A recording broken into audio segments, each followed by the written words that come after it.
Starfield's new developer diaries share details on the upcoming game's dialogue systems, which resembles Oblivion's persuasion minigame. We take a look at 3 of the main Starfield factions, and Elden Ring is taking the world by storm, selling over 12 million copies worldwide. This is your Daily Fix.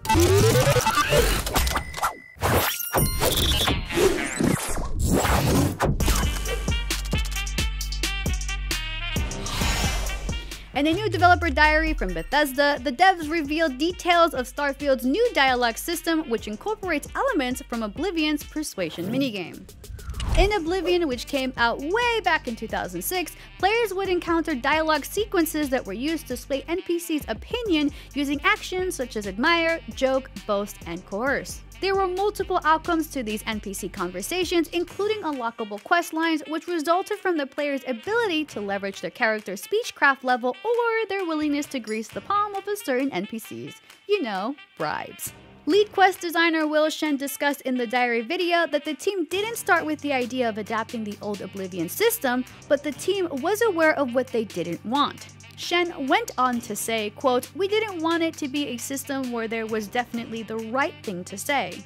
Game director Todd Howard chimed in, wanting the game to have dialogue that felt like players were having a conversation and actually trying to persuade somebody of something. Starfield's team didn't clarify what aspect of the system would be incorporated, but it's a good guess that conversations with NPCs will be more dynamic and reminiscent of Bethesda's old Elder Scrolls mechanic.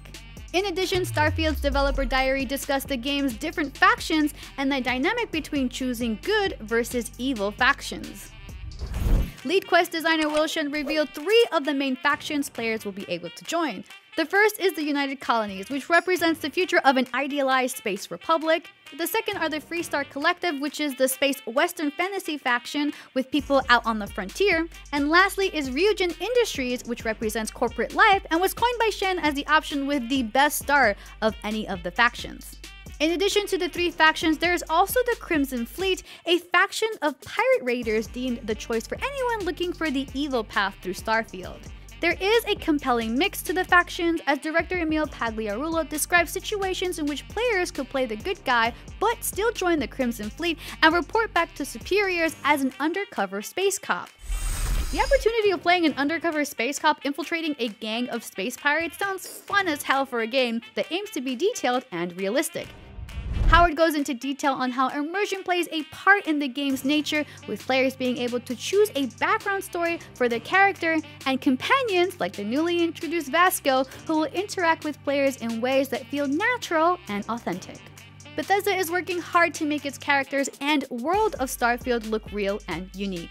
They really beefed up the tech they're using to create their in-game characters, with lead artist Esteban Pelli adding that their new actor scanning process is very similar to the photogrammetry they use on landscapes. He also added that the aim is to not only have just the appearance of the players and environment to feel real, but the personal interactions with NPCs and other characters in the game to be as impactful as possible. And for that, you have to believe these are real people. You're a real person interacting with real people. With so much going into Starfield, it's no wonder that many are excited for Bethesda's first brand new series coming exclusively on Xbox Series X, Xbox Series S, and PC November 11th.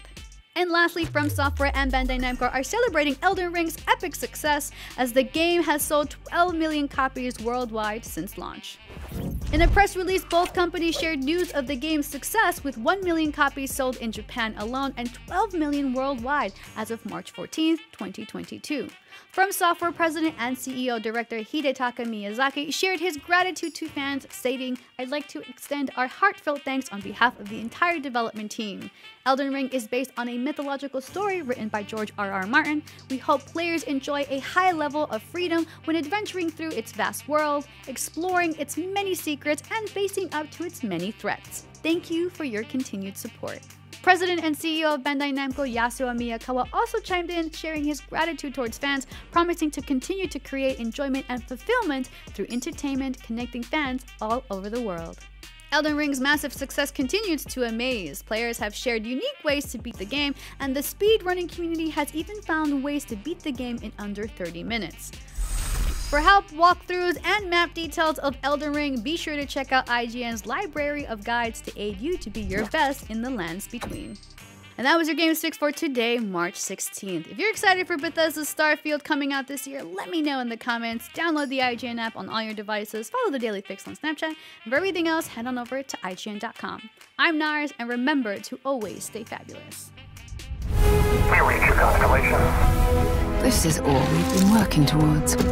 Jemison route looks good. We've come to the beginning of humanity's final journey. Prepare for departure.